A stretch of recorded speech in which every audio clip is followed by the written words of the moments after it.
चिंता कोणाची आहे तर पहिल्यांदा असणारं या देशामधल्या बेरोजगारांची. अजून 2055 पर्यंत जी तरुण पिढी आहे त्यांची संख्या वाढत राहणार आणि 2055 नंतर ती असणारी वाढणारी पिढी जी आहे ती हळूहळू कमी होईल अशी असणारी परिस्थिती आहे. त्याच्यामुळे येणाऱ्या कालावधीमध्ये बेरोजगारी जी आहे ती बेरोजगारी ही मोठ्या प्रमाणात वाचून आपल्यासमोर या ठिकाणी उभं राहणार आहे.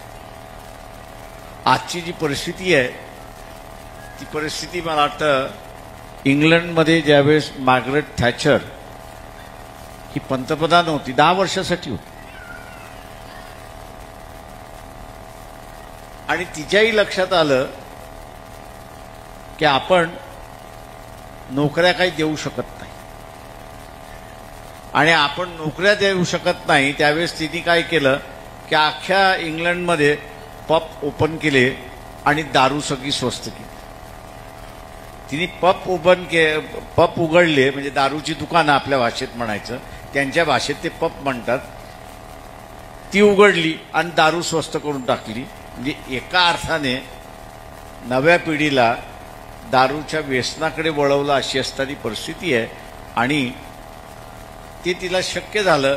याचं कारण ते सोशल सिक्युरिटी त्या ठिकाणी देत होते. म्हणजे त्यांना चोऱ्या माऱ्या कराव्या लागत नव्हतं दारू पिण्यासाठी किंवा इथं असताना जगण्यासाठी. सोशल सिक्युरिटी होती आणि म्हणून तिला कंट्रोल करता. आज भारताची परिस्थिती सुद्धा तीच आहे. दारूच्या ऐवजी इथे 2 गोष्टी वाटल्या जातात की ज्या बाबासाहेबांनी सांगितल्या होत्या की इथे होता कामा नये, आपण त्याला हात घालता कामा नये.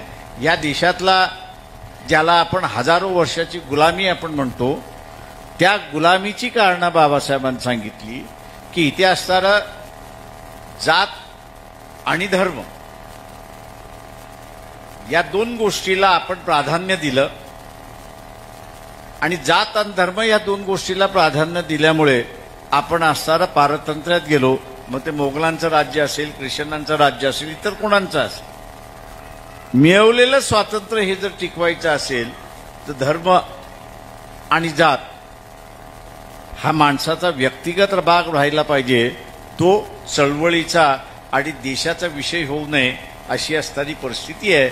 आणि आज आपण बघतोय की नेमकं देशामध्ये जात आणि धर्म याला प्राधान्य आले अशी असणारी परिस्थिती आहे आणि त्याच्यामध्ये तारुण्य जे आहे ते उद्ध्वस्त केला जाते अशी असणारी परिस्थिती.